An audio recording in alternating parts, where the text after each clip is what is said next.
দর্শক, ঈদ বিনোদনের আরো খবর জানাতে বসুন্ধরা সিটির টগি ফান ওয়ার্ল্ড থেকে সরাসরি যুক্ত হচ্ছেন সহকর্মী প্রমা চৌধুরী। প্রমা, ঈদের ছুটিতে টগি ফান ওয়ার্ল্ডে বিনোদন প্রত্যাশী মানুষের ভিড় কেমন দেখছেন?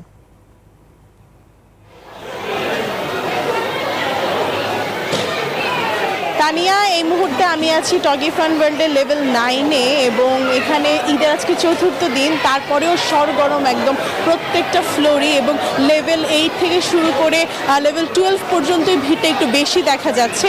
ভার্চুয়াল রিয়েলিটির দুটো ফ্লোর এবং তাছাড়া ফিজিক্যাল গেমস, শিশুদের যে গেমসগুলো আছে সেখানে গেমসের সেকশনগুলোতে ভিড় বেশি এবং নানা বয়সে, আমি বলতে পারি কিশোর থেকে শুরু করে কিশোরী, একদম ছোট শিশু সবাই কিন্তু এখানে গেম খেলতে এসেছে এবং অভিভাবকরা জানাচ্ছেন যে ঢাকা শহরে বিনোদনের একটা অন্যতম জায়গা হচ্ছে টগি ফান ওয়ার্ল্ড। অনেকেই আছেন যারা প্রতি ঈদের ছুটিতেই শিশুদের নিয়ে এখানে চলে আসেন এবং অনেকেই আছেন কিশোর কিশোরী, তারা বন্ধু বান্ধবদের সাথে এখানে আসতে পছন্দ করেন এবং এখানকার গেমগুলো উপভোগ করেন। তাছাড়া এখানে প্রত্যেক দিনই কিন্তু ঈদের এই পর্যন্ত ভিড়টা আমরা বেশি দেখতে পেয়েছি।